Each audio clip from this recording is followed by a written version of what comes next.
because I definitely don't want people like checking in on me. No, you're not an exhibitionist. No. I don't know. I think you're an exhibitionist. Oh my But gosh. you like to definitely. No, show. I don't. So anyways, we already started our podcast. We recorded it back when we were in South Africa. Yeah.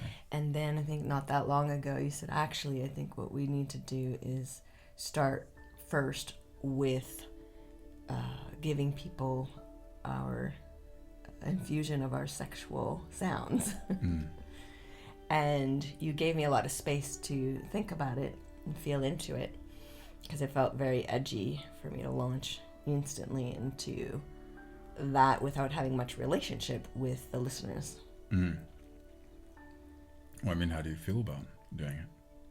I feel a little, tiny bit nervous, I guess. It's very vulnerable, and yet there's a part of me that's like, people need to hear what good sex sounds like. So there's that side.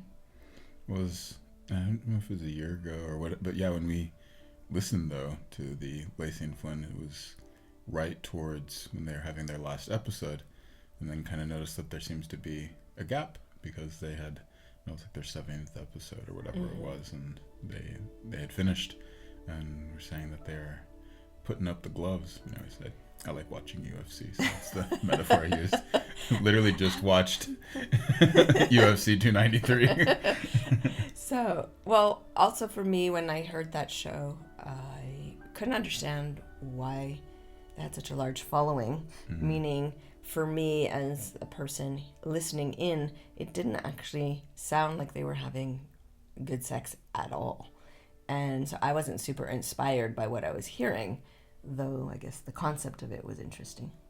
Yeah, I mean, I think to us it sounded a little bit like in the head, but I think that's also maybe why people related to it, because they talked a lot about the feelings that they're having, and yeah, I'm curious to see exactly how. Well, I think for me, the sex didn't last very long, and it seemed like maybe what's more typical. I don't know what it's like in other people's bedrooms, but even the ones that I've sometimes heard, you know, in the hotels or whatever, it seems to last a bit longer than just a minute or two.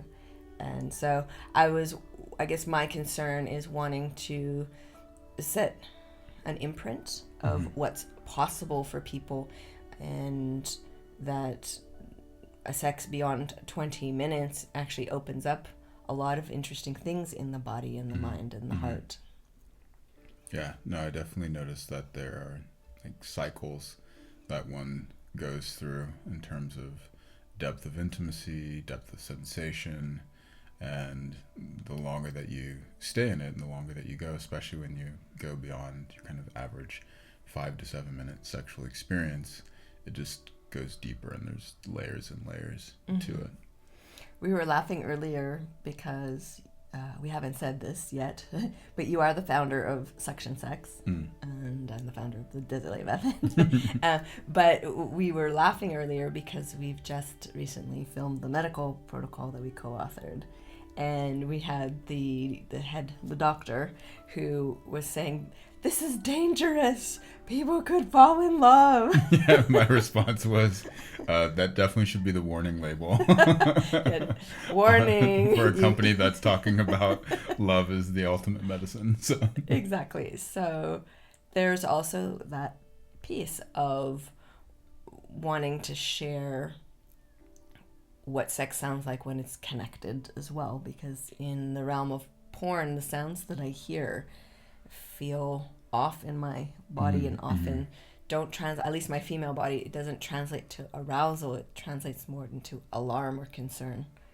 Yeah, and I think that's one of the things that needs to just be understood, that pornography is a performative act made for the camera.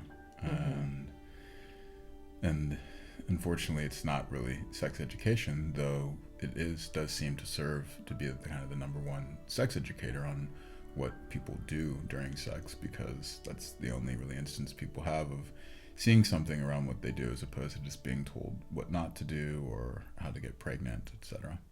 I think that's the fastest way that human beings learn is by watching and imitating.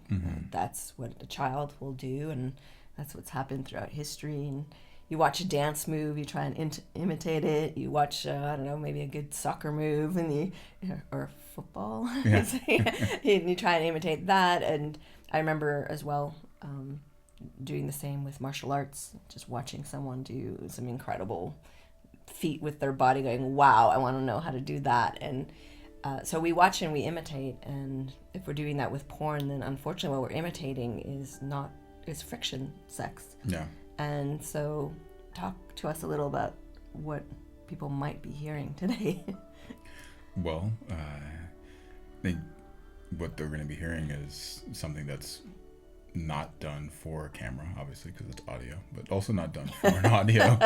And it's more what happens when the focus of sex is that of sensation, actually creating a suction seal and suction sensation between two bodies, and what that does. I think there's a different way to move, a different way that people begin to orient themselves, and that literally happens when the vagina or the anus starts to be like a mouth and suck on the cock. And then what happens, I mean, you can stick a finger in your mouth and just move it in and out really quickly, and you get a certain amount of sensation, but if you're just trying to go faster and harder, then it's kind of limited. Whereas if you start to suck on the finger and move the finger in and out, then all of a sudden you get a very different sensation that's created. But interestingly enough, then the mouth as well as the finger start to move differently,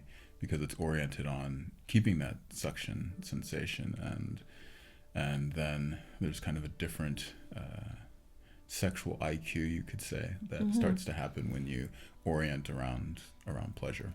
What I like about it too is once you understand that really basic idea, is you can get out of your head and get immersed into the sensation and allow the body's natural erotic intelligence to just start to come forward and you lead the way. You just want to create more of that sensation. Exactly, and you just want to follow it and amplify it. So sometimes you get into all kinds of interesting positions. And then also one of the things that you practice is ejaculatory choice. So we're not necessarily engaging head in that particular direction, though it could, because you're at choice. Could you talk a little about that? Well, I just noticed that if you kind of do this linear sex, which starts with an erection and ends with the erection, meaning with ejaculation, then you maybe have a 3, 5, 7 minute experience that can be great, but you don't really get to go into the different sort of nuances and layers of really opening up oneself to different physical sensations, but also to different intimacy levels, and then the ability to continue to do that over one session of sex, 2 sessions of sex, 14, 40, however many times you end up having sex. Then each time that energy just kind of builds, it leaves you both sensationally on a high and wanting more, but it starts to, you don't get that sort of crash or down, it just opens up more exploration, it increases your pleasure capacity is what I want to say. Yeah, I agree. And when we're in that, I think, at least in my body, what starts to happen is there is a physical response to your cycles. So there is a moment where it feels like you're gonna come, and my body goes crazy, and then you don't, and then there's like a threshold we pass through, and there's a whole other layer of sensation and desire. And that's the thing that's been most impressive, I think, in our exploration over time, is I only want you more, not less. Are you looking for one place that you can go to source all of your answers to the questions that you may have around relationships, intimacy, and passion? Then look no further. Join our free membership where we have 20-minute podcasts just rich with information, free mini courses, and so much more. Join us at embodiedlove.love.